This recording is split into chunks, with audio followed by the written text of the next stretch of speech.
4월 8일 오늘 만나 성경 말씀은 신명기 23장 19절에서 20절 말씀입니다. 당신들은 동족에게 꾸어 주었거든 이자는 받지 마십시오.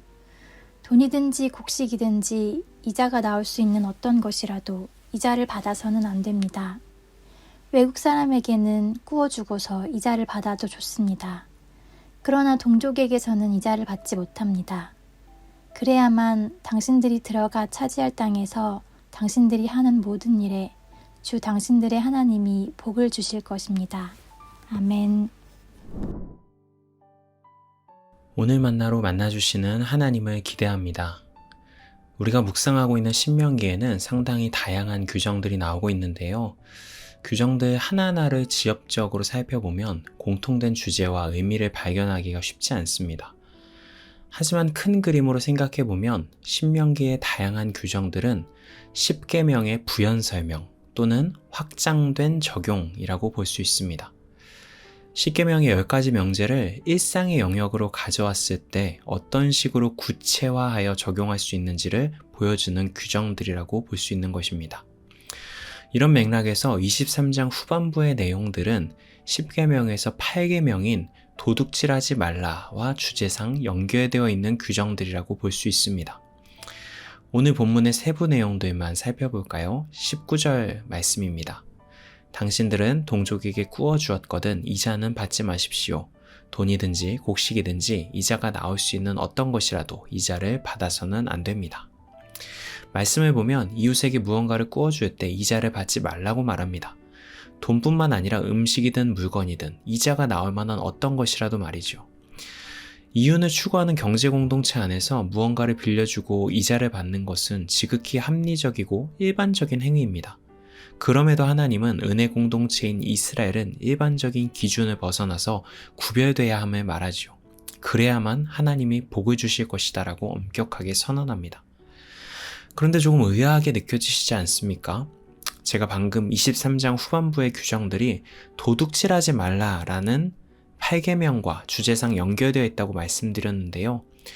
이웃에게 이자를 받지 말라는 규정과 도둑질하지 말라는 계명 사이에 어떤 접점이 있는 것인지 모호하게 느껴집니다. 우리가 일반적으로 가지고 있는 도둑질에 대한 초보적인 개념으로만 생각하면 접점을 발견하기 어렵습니다.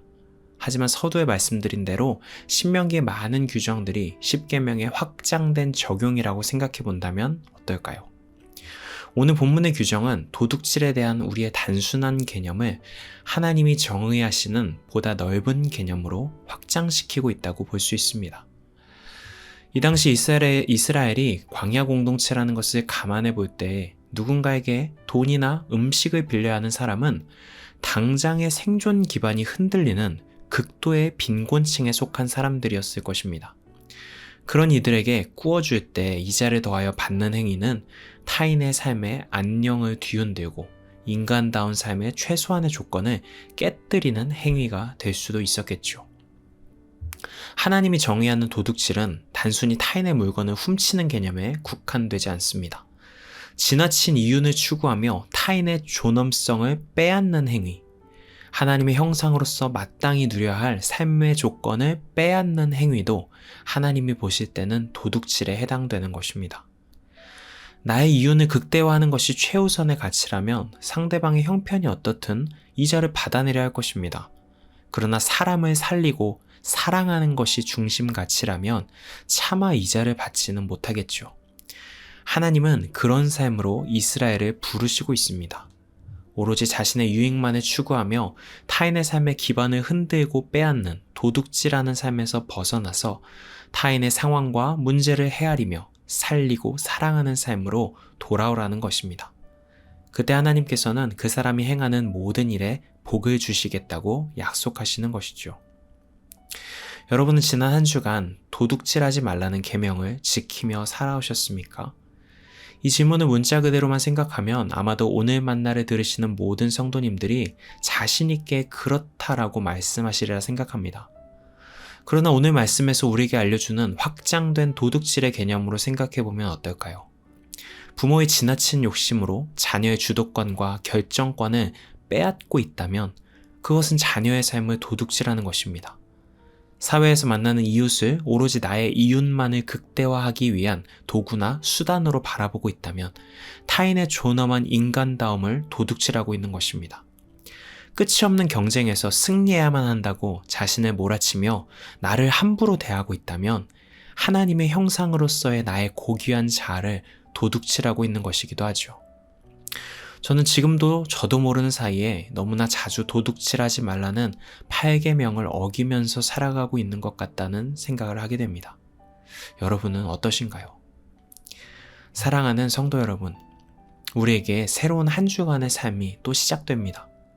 진심으로 이 새로운 한 주를 시작하시는 우리 모든 성도님들의 발걸음에 하나님이 주시는 복이 넘치시기를 바랍니다.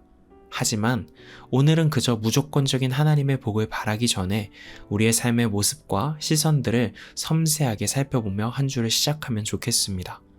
나도 모르게 굳어진 나의 습관 속에 도둑질하는 시선, 도둑질하는 말과 행동은 없는지 돌아봅시다.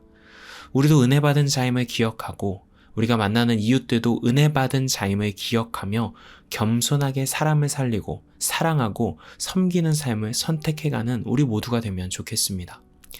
그런 우리들의 삶의 시간 속에 우리가 따로 구하지 않아도 넘치게 부어주시는 하나님의 도우심의 복이 임하리라 믿습니다. 오늘 만나로 한 주를 시작하시는 성도님들의 모든 걸음이 그런 복된 걸음 되시기를 주님의 이름으로 축복합니다. 기도하시겠습니다. 하나님, 우리에게 주신 소중한 삶의 선물들이 너무나 많습니다.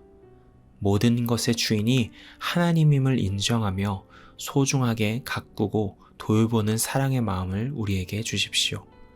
나의 것이라 생각하며 함부로 대하며 도둑질하는 삶의 패턴으로부터 벗어날 수 있게 도와주십시오. 예수님의 이름으로 기도드립니다. 아멘. 이제 두 가지 기도 제목으로 함께 기도합니다. 첫 번째로 오늘의 말씀을 따라 기도하겠습니다. 하나님의 것을 도둑질하는 삶에서 벗어나서 사람을 살리고 돌보는 삶으로 나아가게 인도하여 주시옵소서.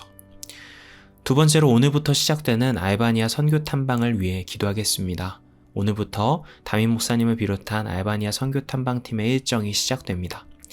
선교 탐방의 모든 일정 속에 걸음걸음 인도하시는 하나님의 충만한 은혜를 누리는 시간 되도록, 그리고 이 일정을 통해 선교사님에게도 큰 위로와 격려가 흘러가도록 인도하옵소서. 이 제목으로 기도하신 후에 개인 기도로 나아가시겠습니다.